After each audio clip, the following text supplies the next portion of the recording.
The Poem of the Man God, the first year of the public life. Chapter 71. Jesus with Judas Iscariot meets Simon Zealot and John. 6th of January 1945. I see Jesus with Judas Iscariot walking up and down near one of the gates of the temple enclosure. "Are you sure he will come?" asks Judas. "I am certain. He left Bethany at dawn, and at Gethsemane he was to meet my first disciple." There is a pause. Then Jesus stops and stares at Judas. He is standing in front of him. He studies him. He then places a hand on his shoulder and asks, "Why, Judas, do you not tell me your thoughts?" "Which thoughts? I have no special thoughts, Master. At the present moment, I ask you even too many questions. You certainly cannot complain of my muteness." "You ask me many questions, and you give me many details on the town and its inhabitants, but you do not unburden yourself to me. What do you think it matters to me? What you tell me about the wealth of people and the members of this or that family? I am not an idler who has come here to while away the time. You know why I have come, and you may well realize that I am concerned with being the master of my disciples, as the most important thing. I therefore want sincerity and trust from them. Was your father fond of you, Judas?" "He was very fond of me. He was proud of me. When I went back home from school, and even later, when I went back to Cariot from Jerusalem, he wanted me to tell him everything. He took an interest in everything I did, and he would rejoice if they were good things. He would comfort me if they were not so good. If sometimes, we all make mistakes.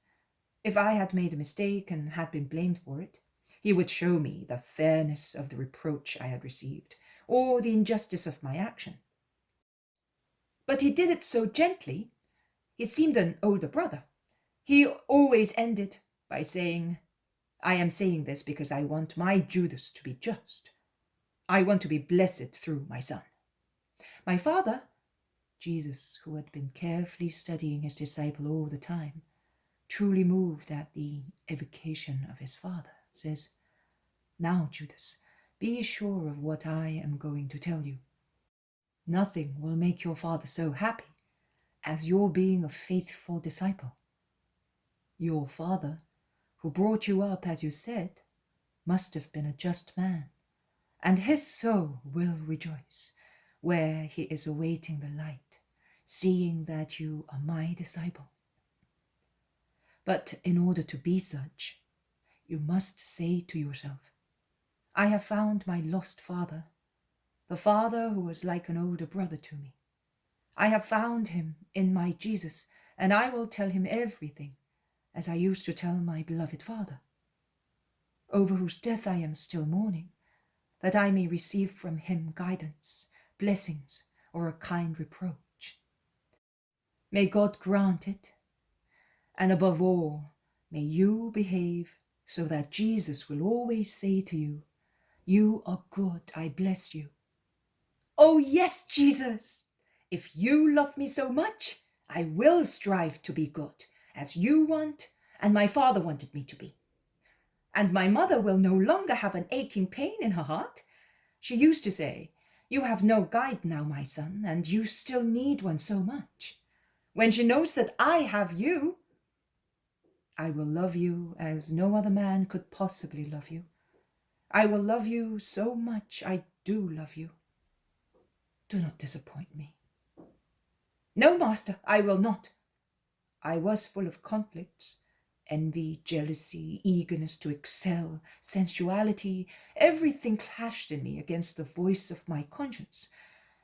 Even quite recently, see, you caused me to suffer. That is, no, not you.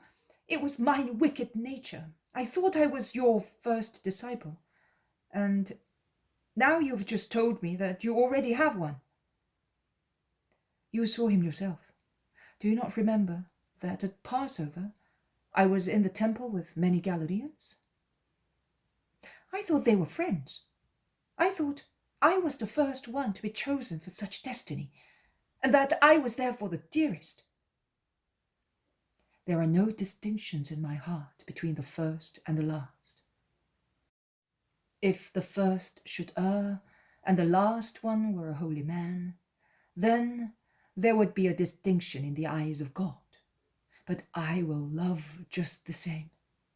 I will love the holy living man with a blissful love, and the sinner with a suffering love. But here is John coming with Simon. John, my first disciple. Simon, the one of whom I spoke to you 2 days ago. You have already seen Simon and John. One was ill. Ah, the leper! I remember. Is he already your disciple? Since the following day. And why did I have to wait so long?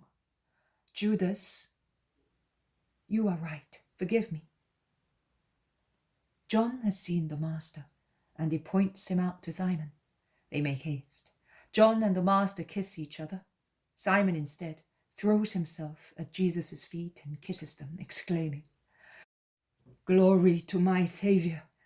Bless your servant, that his actions may be holy in the eyes of God, and that I may glorify him and bless him for giving you to me. Jesus places his hand on Simon's head.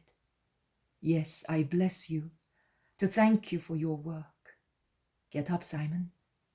This is John and this is Simon. Here is my last disciple. He also wants to follow the truth. He is therefore a brother for you all. They greet each other, the 2 Judeans inquisitively, John heartily. Are you tired, Simon? Asks Jesus. No, Master. With my health, I have recovered a vitality I never felt before. And I know you make good use of it. I have spoken to many people, and they all told me that you have already instructed them about the Messiah. Simon smiles happily. Also last night, I spoke of you to one who is an honest Israelite. I hope you will meet him one day. I would like to take you to him. That is quite possible. Judas joins in the conversation. Master, you promised to come with me in Judea. And I will. Simon will continue to teach the people on my coming. The time is short, my dear friends, and the people are so many. I will now go with Simon. You two will come and meet me this evening on the road to the Mount of Olives, and we will give money to the poor. Go now. When Jesus is alone with Simon, he asks him, Is that person in Bethany a true Israelite? He is a true Israelite. His ideas are the prevailing ones, but he is really longing for the Messiah. And when I said to him, He is now among us, he replied at once, I am blessed because I am living this hour. We shall go to him one day and take our blessing to his house. Have you seen the new disciple? I have. He is young and seems intelligent. Yes, he is. Since you are a Judean, you will bear more with him than the others will, because of his ideas. Is that a desire or an order? A kind order. You have suffered, and you can be more indulgent. Sorrow teaches many things. If you give me an order, I will be totally indulgent to him. Yes, be so. Perhaps Peter, and he may not be the only one, will be somewhat upset, seeing how I take care and worry about this disciple. But one day they will understand. The more one is deformed, the more assistance one needs. The others form properly, also by themselves, by simple contact. I do not want to do everything by myself. I want the will of man and the help of other people to form a man. I ask you to help me, and I am grateful for the help. Master, do you think he will be disappointing you?